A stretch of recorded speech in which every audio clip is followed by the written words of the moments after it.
eventually establishing a global empire where ordinary people are crippled with taxes demanded by a monarchy living on the other side of the planet. The so-called British Empire, which at one time included Hong Kong and India, was created by blade and bullet.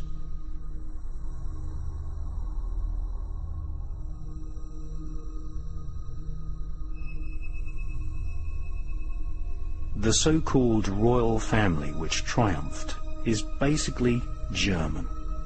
They are seated on almost every throne in Europe. They are the Saxe-Coburg-Gotha-Battenberg bloodline, which often intermarries with the Hesse-Kassel German nobility and claim Jewish descent from the royal house of David in ancient Israel.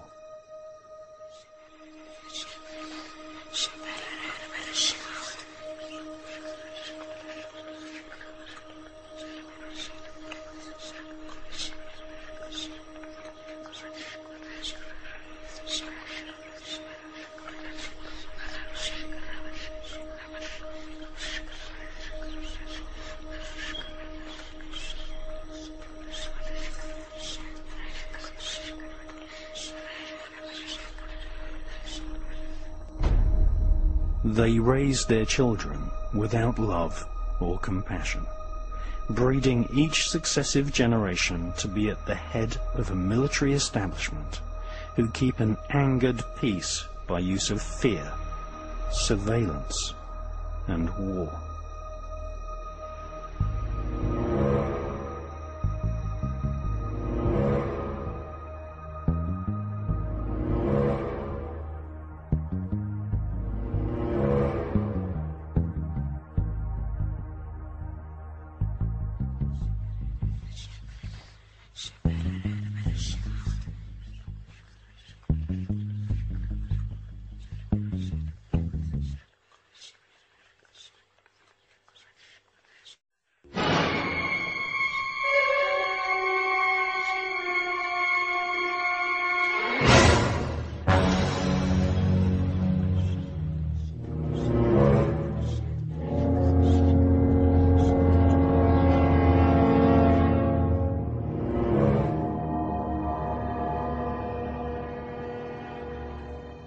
By the 1600s, the thrones of Europe were mostly occupied by Germans, which had super wealth, earning vast profits from peasant labor, outright slavery, and the international opium trade.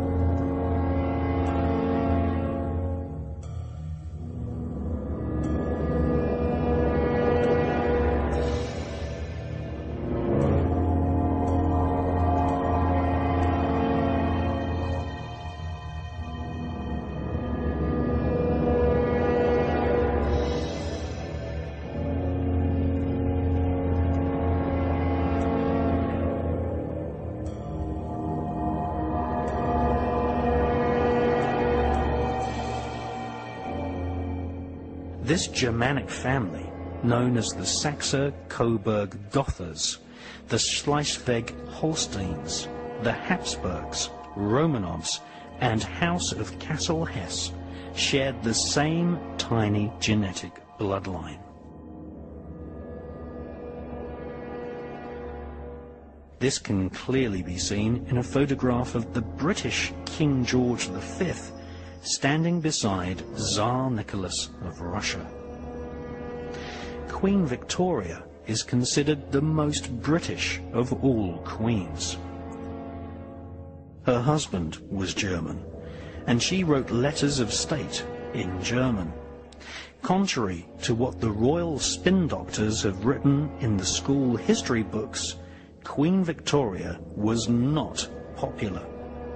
She was often hissed in public, and there were no less than 7 attempts to kill her.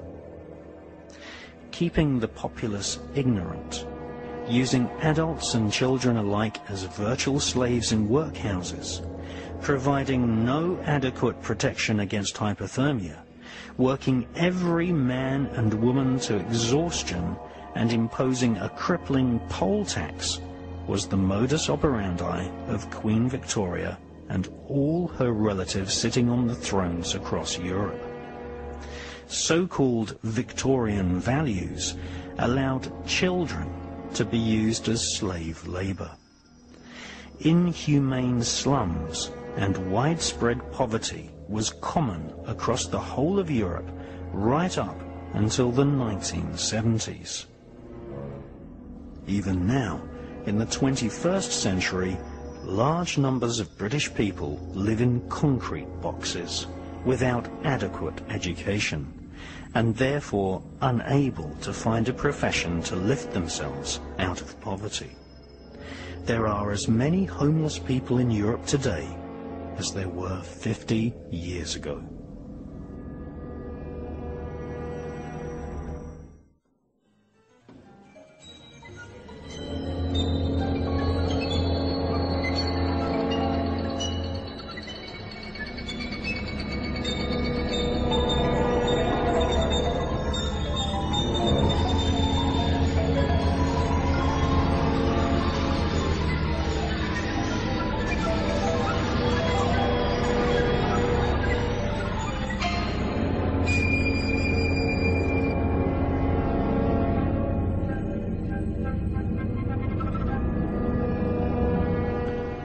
Today's royal family is in power due to the bloody, horrible, murdering activities of their forefathers.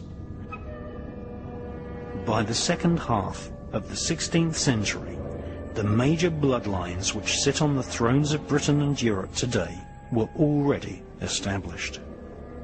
One of the most vicious crowned killers was Tsar Ivan IV of Russia. His mother fell foul of one of the most common forms of royal assassination.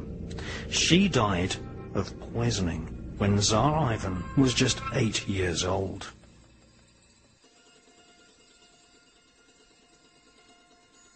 The young Tsar took great advantage of his royal will, what Aleister Crowley described as the royal thelema, a Greek word for willpower.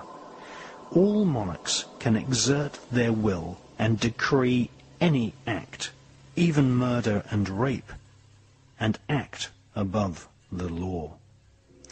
When he was just 9 years old, Tsar Ivan started torturing animals. This is a practice which is continued in ritual form amongst initiates of the Ordo Templi Orientis, a secret Masonic academy previously headed by Aleister Crowley. By the age of 10, Ivan, Tsar of Russia, would personally oversee the torturing of so-called political prisoners. These were people who had merely been critical of his power.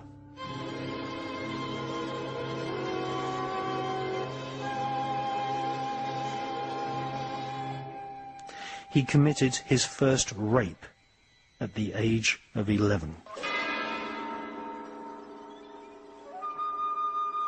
He was crowned in 1547 and diverted public attention away from their own abject poverty by entering into war with Poland and Lithuania. Tsar Ivan took thousands of prisoners and personally supervised their torture, often devising the most wicked torture techniques himself.